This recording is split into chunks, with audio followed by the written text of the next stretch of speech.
استاذ خالد الاتربي عندي ليه اسئله صعبه قوي. اشمعنى انا؟ ايوه انت بالذات.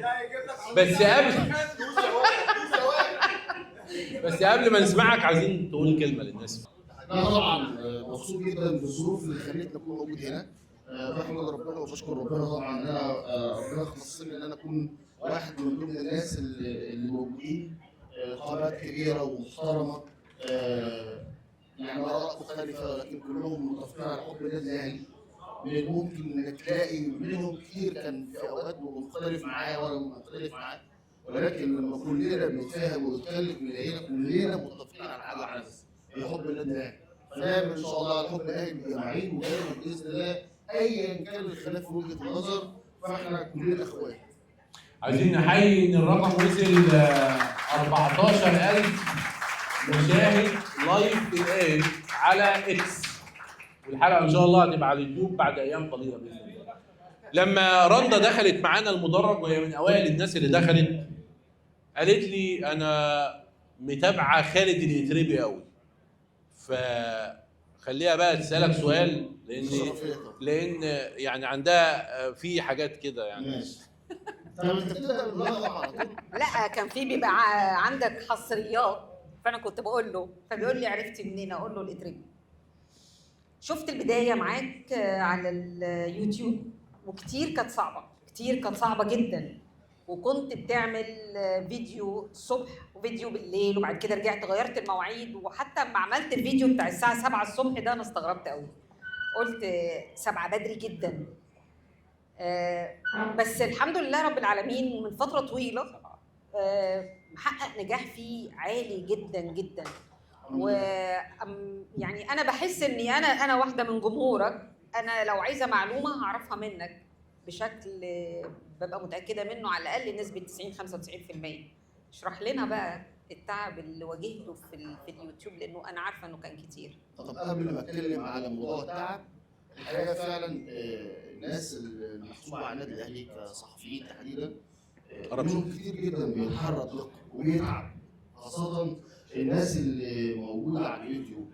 لانه خد بالك سهل جدا انك تجيب اي معلومه من بره النادي الاهلي، انما من النادي الاهلي انك تجيب معلومه وتنجح هو صعب، ومش مجرد حد، ولكن المجموعه اللي موجوده كصحفيين على اليوتيوب دلوقتي يمكن اخطائهم اقل من الحاجات اللي بره كتير، والناس دايما بتتعامل مع الصحفي معامله ثانيه غير اي مهنه، مع ان المفروض ان احنا كلنا مهن، يعني كل واحد عنده هامش الخطا، عنده هامش ان هو يصيب ويخطئ وانه يجتهد. لا، دايما الناس عايزه تعرف منك او دايما لازم تقدم 100%، ومفيش حد في شغلانته بيقدم 100%.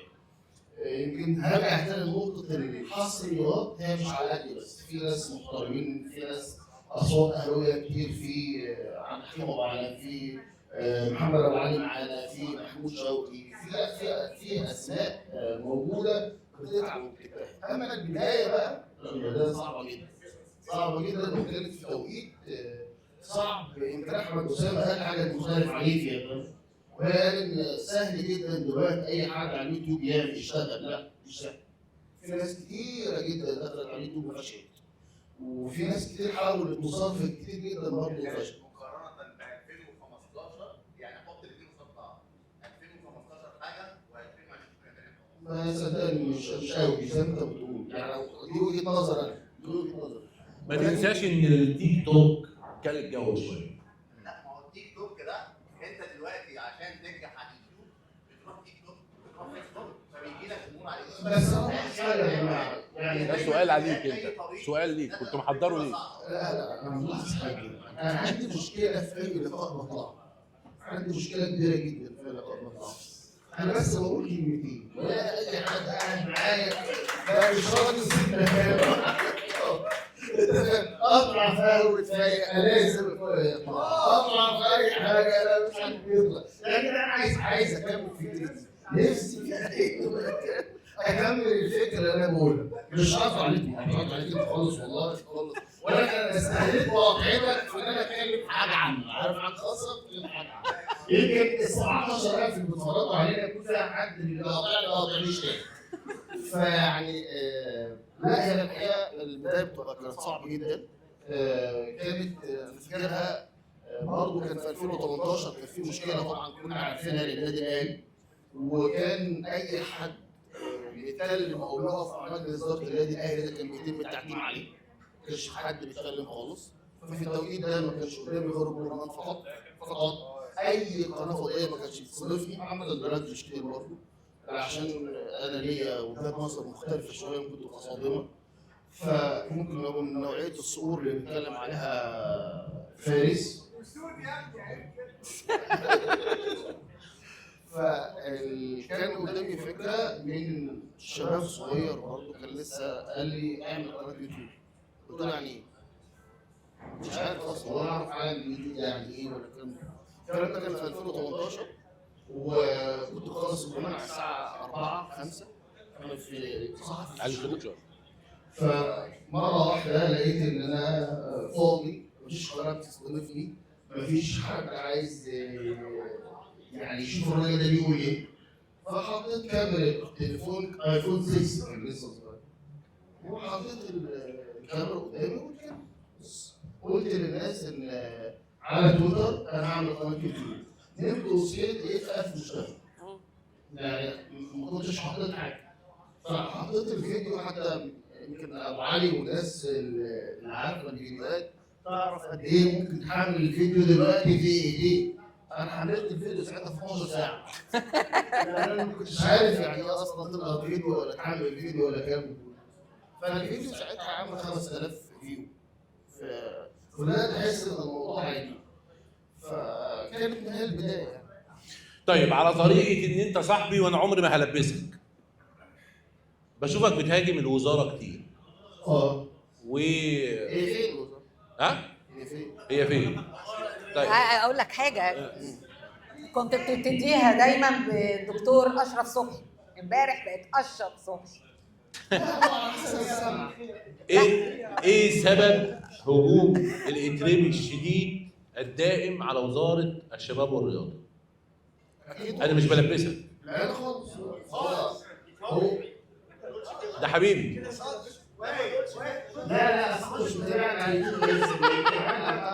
يعني احنا شايفين الاجواء ويا جماعه والمتحف المصري معدي اهو، وادي ايه ده والفور سيزون والشيراتون، حاجات جميله عاملين نعدي عليها. شوف يا وائل، باختصار سبب هجومي الدائم على الدكتور اشرف صبحي لان الطبيعي ان وزاره الرياضه او اي وزاره في مصر تبقى هدفها هي خدمه كل الكيانات الموجوده، ما تكونش الوزاره هدفها خدمه كيان واحد. هو كيان نادي الزمالك ومصلحه نادي الزمالك. فطالما انا شايف ده من وجهه نظري والوزير حاول مره واثنين انه يوضح لي ودار ما بين حوار ومره واثنين واقنعت ان انا مش مقتنع بكلامه. انا مش مقتنع بالكلام اللي هو بيقوله. فلان افعال الدكتور اشرف صبحي مخالفه تماما على ارض الواقع للي بنشوفه. مفيش وزير في الدنيا يجتمع لاعب عايز يجدد تعاقده مع نادي وللاسف حد دي فشل فيه. يعني قاعد مع الفريق السياسي عشان يقنعوا يجدد وما جددوش.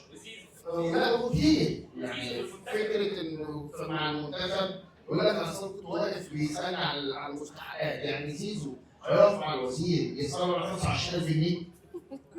يعني بالعقل ده كده. فالدكتور اشرف صبحي دايما بيراهن على ان هو بيخاطب ناس مش فاهمه. لا احنا فاهمين كويس قوي شايفين الصورات، وبالتالي انا مش مضطر. انا ممكن اسال سؤال للدكتور اشرف صبحي: هل الدكتور اشرف صبحي حقق من النجاحات اللي ما تخليش ولا اعلامي في مصر هدمه؟ سؤال للناس اللي موجودين: هل حد من الاعلاميين يهاجم الدكتور اشرف صبحي؟ ليه؟ هل هو ناجح للدرجه دي؟ مفيش ولا بطوله للمنتخب الاول حققها المنتخب في عهد الدكتور اشرف صبحي. على الاطلاق ولا بطوله. شوف كل ده بيقطعني الناس دي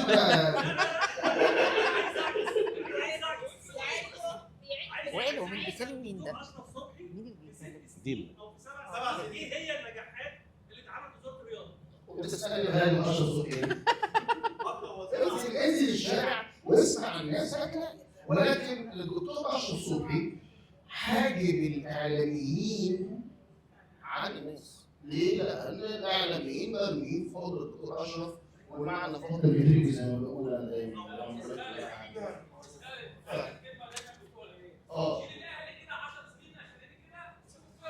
ماشي. بس كده.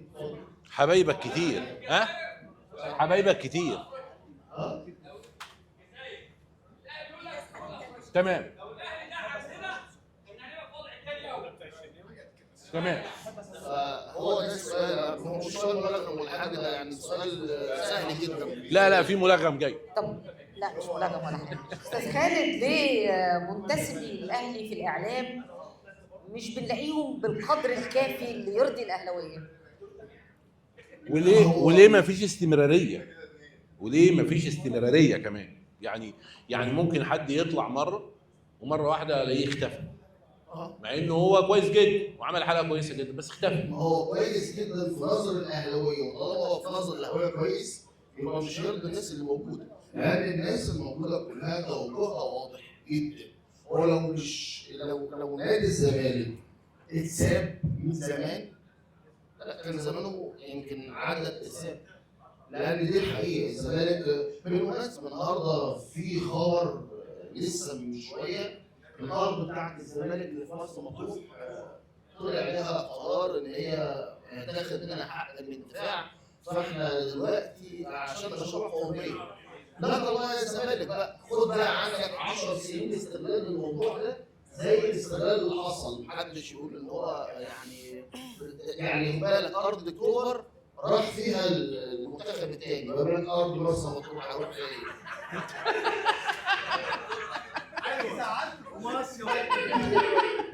انا عارف ان انا دخلت عنده خبر وحش، ولكن لا والله زمان. طيب الراجل ده اللي طلع يحيى ابو الفطوح مصر مبدئيا، يحيى ابو الفطيح نائب مدير البنك الاهلي، هو اول واحد نبه الناس للفيديو بتاعه وذاعه على قناته. فاحنا عاوزين نعرف انت جبتها ازاي دي بجد. يعني اولا الحديث حديث داخل البنوك مع بعضها وتقريبا على قناه لوحدهم كده شغلهم مع بعض، يعني حاجه غريبه بصراحه. يعني جبتها ازاي ما اعرفش.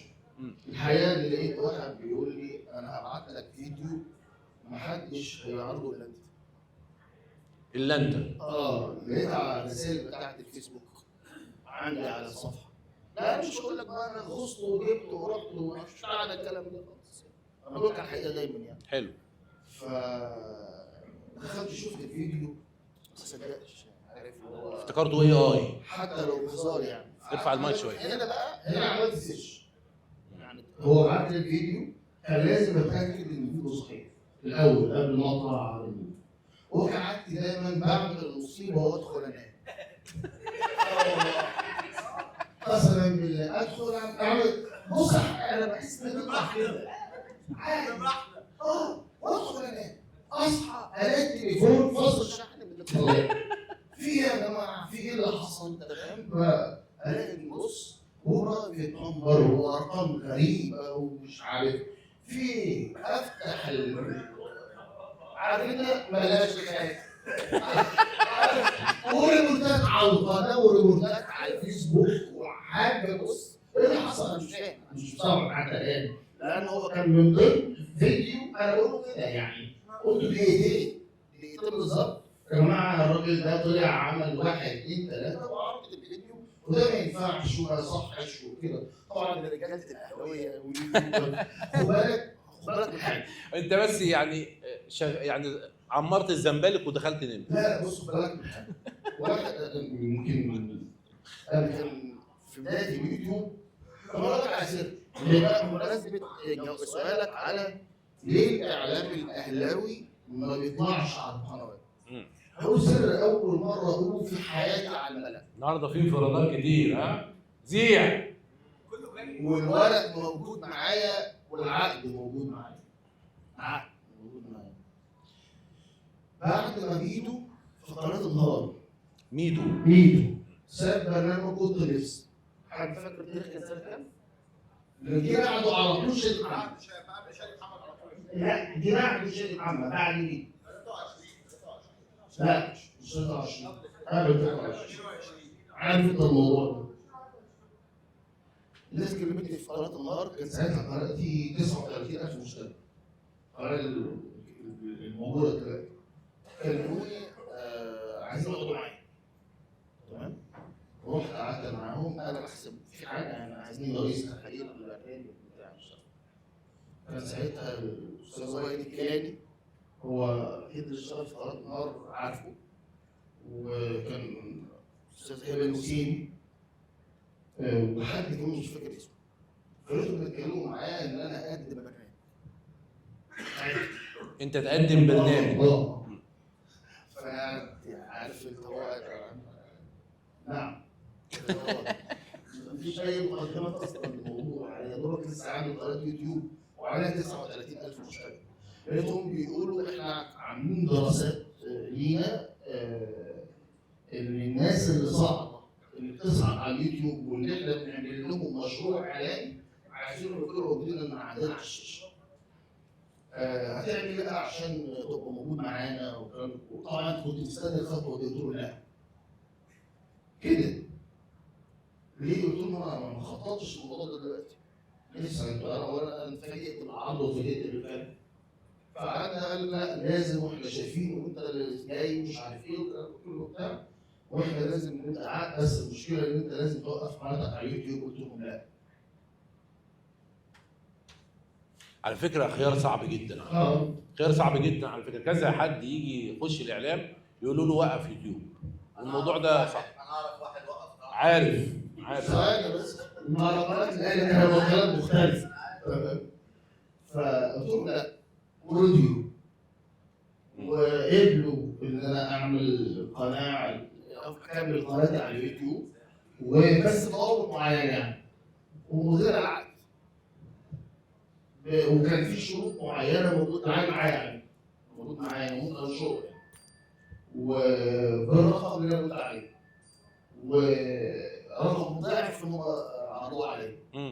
والشروط قالوا لي الشروط دي واضح عليها تامر امين. تامر امين راجل لو انا مرتبي قد مرتب نص مرتب تامر امين اقطع الشروط بتاعته.